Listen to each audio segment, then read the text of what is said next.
డెఫినెట్గా pillow positions చాలా important.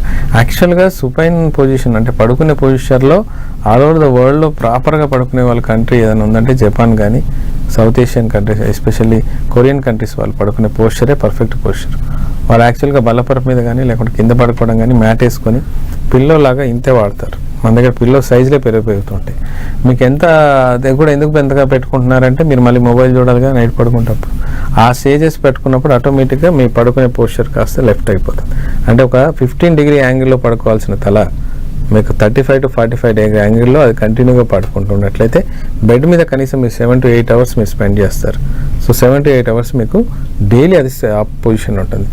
ఏదైనా గుర్తుపెట్టుకోండి, 25 years to 40 years మధ్యలో మీకు మ్యాక్సిమం కంప్లైంట్స్ కనబడవు. ఎందుకంటే బాడీ రిస్టోర్ చేసుకోవడానికో లేకుంటే దాన్ని తట్టుకోవడానికి అది బాడీ సెట్ అవుతుంది. ఎందుకంటే మీ బాడీ 100 yearsకి సర్వైవల్గా మ్యానుఫ్యాక్చర్ అయ్యి వచ్చింది.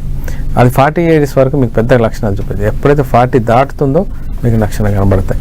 ఆటోమేటిక్గా చాలా తేడాలు కనబడతాయి. 50 years వచ్చేసరికి ఎందుకు బతుకుతున్నావా అన్న లెవెల్కి వెళ్ళిపోతూ ఉంటారు. అప్పుడు రికవర్ చేయాలన్నా డాక్టర్స్ దగ్గర ఉన్న ఆప్షన్స్ చాలా తక్కువగా ఉంటాయి. సో ముందు నుంచి కూడా పోస్చర్స్ కానీ పడుకునే విధానం కానీ ఏ చేయి మీద పడుకుంటున్నాం, చేయి మీద ఎక్కువసేపు మనం పోస్చర్ ఇది బ్యాలెన్స్ చేస్తున్నామా, వెయిట్ వేస్తున్నామా, ఇది పడుకునేటప్పుడు కంఫర్ట్ జోన్లో ఉందా లేదా, అసలు ఒరిజినల్ పొజిషన్ ఏంటి, ఖచ్చితంగా డాక్టర్ని అడిగే ప్రయత్నం చేయండి. మీ అంతటా మీరు పిల్లలు కొంటారు అది స్పాంజ్గా ఉంది లేకపోతే మెమరీ ఫోమ్ వాడాడు దానివల్ల మనకి ఏ ఇబ్బంది రాదు, లేదా హార్డ్గా వాడుతున్నాం అది భ్రమలో ఉండొద్దు. ఖచ్చితంగా డాక్టర్ ఎస్పెషల్లీ ఆర్థోపెడిషన్ కానీ ఫిజియోథెరపిస్ట్ వాళ్ళ సజెషన్స్ చాలా అవసరం. అండ్ రెగ్యులర్గా యోగా అనేది మ్యాండేటరీ అండి.